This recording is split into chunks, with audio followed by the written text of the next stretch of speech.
ಆಕೆ ಲಿಂಗಾಯತ ಹುಡುಗಿ, ಆತ ದಲಿತ ಯುವಕ. ಇವರಿಬ್ಬರ ಮಧ್ಯೆ ಇನ್ಸ್ಟಾಗ್ರಾಂನಿಂದ ಶುರುವಾಗಿದ್ದಂತಹ ಲವ್ ಸ್ಟೋರಿ ಮೇಲ್ಜಾತಿ ಕೀಳ್ಜಾತಿ ಅನ್ನುವಂತಹ ಭೇದ ಕೊನೆಯಲ್ಲಿ ಅಂತ ಕಂಡಿದೆ. ಹೌದು ವೀಕ್ಷಕರೇ, ಇದೀಗ ನೀವು ನೋಡ್ತಿದ್ದೀರಾ KP news 24/7 crime story. Yes ವೀಕ್ಷಕರೇ, ಸರ್ವಧರ್ಮ ಸಮಭಾವ ಅಂತ ಹೇಳಿಕೆಗಳು ಬರೀ ಹೇಳಿಕೆಯಲ್ಲಿ ಮಾತ್ರ ಉಳ್ಕೊಂಡಿದೆ. ಆದ್ರೆ ನಿಜ ಜೀವನದಲ್ಲಿ ಇವತ್ತಿಗೂ ಕೂಡ ಜಾತಿ ಭೇದ ಭಾವ ಹಾಗೆ ಉಳ್ಕೊಂಡಿದೆ.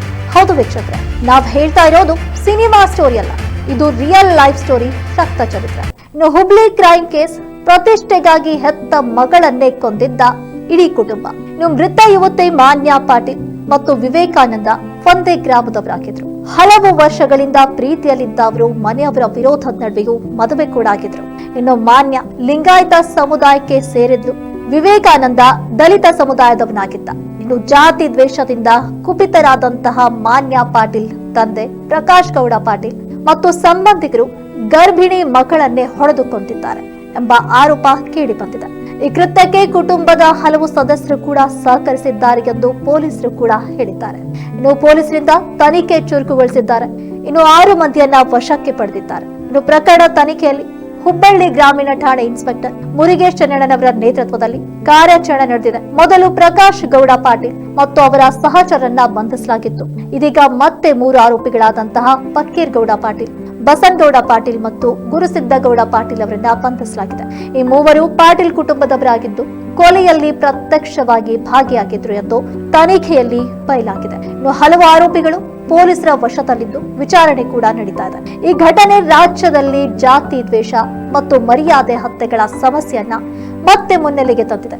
ಹೌದು ವೀಕ್ಷಕರೇ, ಮಾನ್ಯ ಮತ್ತು ವಿವೇಕಾನಂದರ ಪ್ರೇಮ ಕಥೆ ಸಾಮಾನ್ಯವಾಗಿದ್ರೂ ಕೂಡ ಜಾತಿ ವಿರೋಧದಿಂದ ಕುಟುಂಬದವರು ಕೊಲೆಗೆ ಮುಂದಾಗಿದ್ದಾರೆ. ಇನ್ನು 7 ತಿಂಗಳು ಗರ್ಭಿಣಿಯಾಗಿದ್ದಂತ ಮಾನ್ಯಾಳನ್ನ ಮಾರಕಾಸ್ತ್ರಗಳಿಂದ ಹೊಡೆದುಕೊಂಡಿದ್ದಾರೆ ಅಂತ ಹೇಳಲಾಗ್ತಾ ಇದೆ.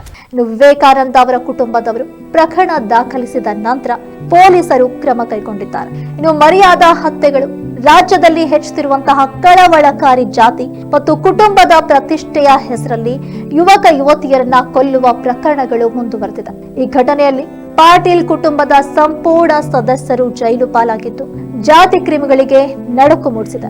ಇನ್ನು ಪೊಲೀಸರು ಪರೋಕ್ಷವಾಗಿ ಸಹಕರಿಸಿದವರನ್ನು ಕೂಡ ಬಂಧಿಸುವ ಸಾಧ್ಯತೆ ಕೂಡ ಇದೆ. ಇನ್ನು ಹುಬ್ಬಳ್ಳಿ ಗ್ರಾಮೀಣ ಪೊಲೀಸರು ತನಿಖೆಯನ್ನ ತೀವ್ರಗೊಳಿಸಿದ್ದು ಆರೋಪಿಗಳನ್ನ ನ್ಯಾಯಾಲಯಕ್ಕೆ ಹಾಜರುಪಡಿಸಿದ್ದಾರೆ. ಇನ್ನು ರಾಜ್ಯದಲ್ಲಿ ಇಂತಹ ಪ್ರಕರಣಗಳನ್ನ ತಡೆಯಲು ಕಠಿಣ ಕಾನೂನು ಕ್ರಮ ಕೈಗೊಳ್ಳಬೇಕು ಎಂಬ ಆಗ್ರಹ ಕೂಡ ಕೇಳಿ ಬರ್ತಾ ಇದೆ. ಇನ್ನು ಮರ್ಯಾದಾ ಹತ್ಯೆಗಳು ಸಮಾಜಕ್ಕೆ ಕಳಂಕ ತರ್ತಿವೆ ಎಂದು ಸಾಮಾಜಿಕ ಕಾರ್ಯಕರ್ತರು ಹೇಳ್ತಿದ್ದಾರೆ. ಈ ಘಟನೆಯ ನಂತರ ವಿವೇಕಾನಂದ ಅವರ ಕುಟುಂಬದವರು ನ್ಯಾಯಕ್ಕಾಗಿ ಹೋರಾಡ್ತಿದ್ದಾರೆ. ಇನ್ನು ಸಾರ್ವಜನಿಕರು ರಾಜ್ಯ ಸರ್ಕಾರ ಇಂತಹ ಪ್ರಕರಣಗಳಲ್ಲಿ ಕಠಿಣ ಕ್ರಮ ಕೈಗೊಳ್ಳಬೇಕು ಎಂಬುದನ್ನು ಆಗ್ರಹಿಸುತ್ತಿದ್ದಾರೆ. ನೋಡಿದ್ರಲ್ಲ ವೀಕ್ಷಕರೇ, ಜಾತಿ ಅನ್ನೋ ಭೇದ ಇವತ್ತಿಗೂ ಕೂಡ ಉಳ್ಕೊಂಡಿದೆ. ಇಂತಹ ಮತ್ತಷ್ಟು ಅಪ್ಡೇಟ್ಸ್ಗಳಿಗಾಗಿ ನೋಡ್ತಾ ಇರಿ ಕೆಪಿ ನ್ಯೂಸ್ 24/7. ಧನ್ಯವಾದಗಳು.